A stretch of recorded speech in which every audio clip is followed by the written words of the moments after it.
and welcome to CNETv News. I am Maria Oga. The top stories. IMF says it is ready to work with CBN to improve e-Naira as Jack Dorsey releases white paper for Square decentralized Bitcoin exchange. The news in detail.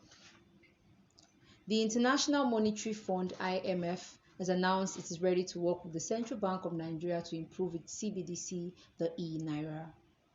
It will recall that the IMF's Monetary and Capital Markets Department has been involved in the e-Naira rollout process, including by providing reviews of the product designs. IMF therefore pointed out some of the risks that the Nigerian CBDC has to carefully navigate, including monetary policy implementation, cybersecurity, operational resilience, as well as financial integrity and stability.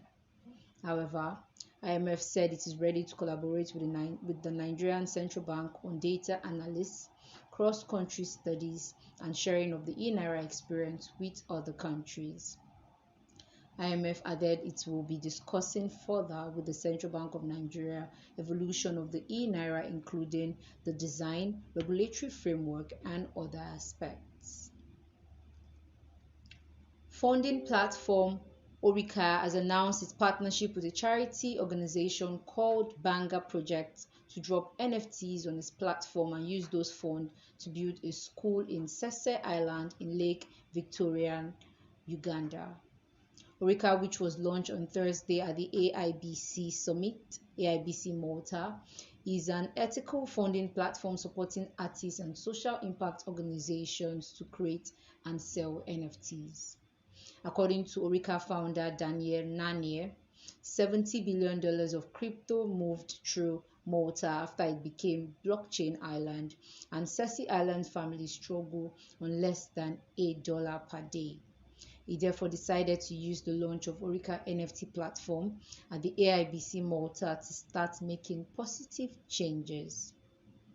Nania therefore said it partnered with Banga Project to collaborate with Germany digital artist Mellow Man to release a collection of Sese Island NFT on Orika called A Fairer World. He added that the NFT was previewed by the school children before going on auction, and Banga Project hopes to raise at least $6,815 to finish the construction of the children's schools on the remote island of Bugala. President of Kazakhstan, Kassym-Jomart Tokayev, has issued a statement expressing his opinion on the current state of affairs of the country's cryptocurrency industry. The president expressed his opinion while speaking at a meeting on Friday with representatives of the financial sector in Almaty. The details of the speech were posted on the official website of the President of the Republic of Kazakhstan and translated by Cointelegraph. In the president's opinion, cryptocurrency are an objective factor that cannot be simply ignored, and it is necessary to clearly evaluate the potential to influence the current financial system.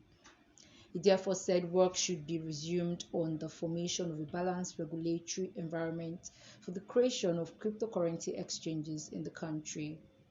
Maintaining that otherwise, it turns out that as the number 2 in the world for cryptocurrency Bitcoin mining, we practically do not see any financial returns.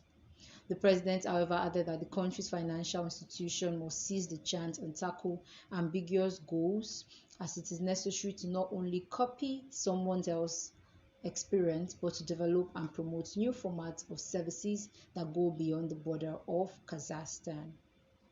Meanwhile, you're watching news from CNETv. We'll go on a break now. When we return, Jack Dorsey releases white paper for Square decentralized Bitcoin exchange. Please stay with us.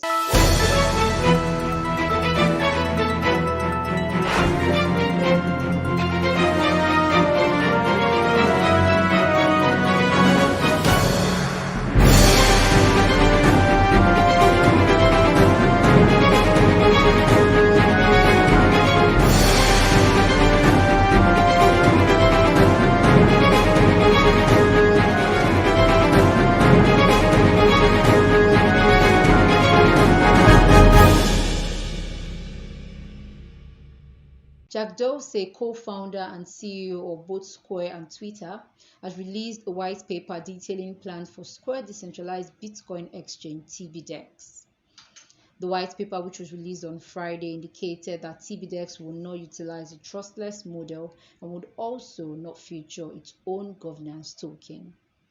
Dorsey therefore explained that TBDEX is a message protocol designed to facilitate trust relationship with relying on a federation to control access.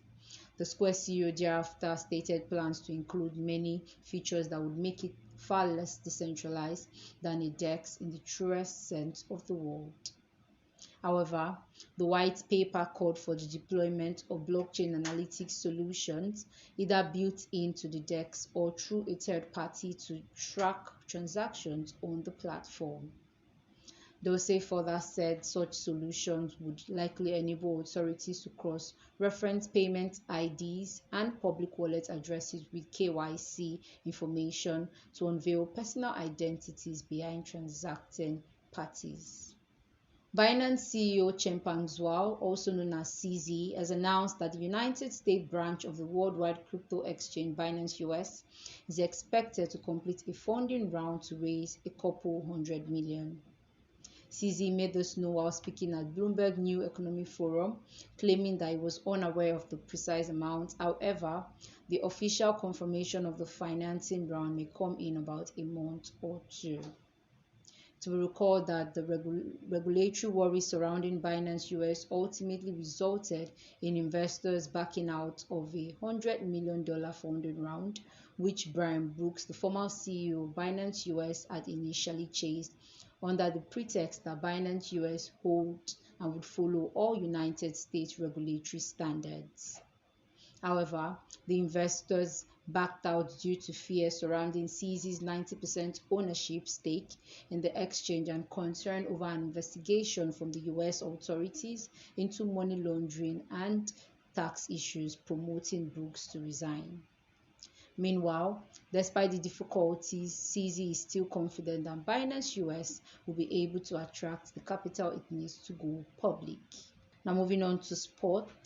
English Premier League football club Manchester City has suspended a partnership with a startup firm, 3Key Technologies, after seemingly not doing its due diligence prior to signing. According to Daily Mail reporter Jack, Manchester City is currently conducting further inquiries regarding 3Key Technologies, which it inked a deal on November 12. The report stated that at the due time, the football club said it would be collaborating with 3Key Technology to raise awareness of its reported decentralized finance or DeFi trading analyst product as a regional partner. However, Manchester City is reportedly backing away from the agreement after online searches has reported that the company executive had little, if any, detailed footprint with the information given seemingly unverifiable.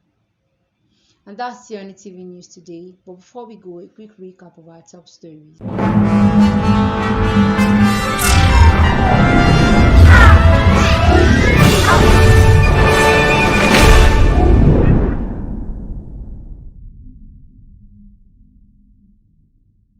The International Monetary Fund (IMF) announced it is ready to work with the Central Bank of Nigeria to improve its CBDC, the e-Naira.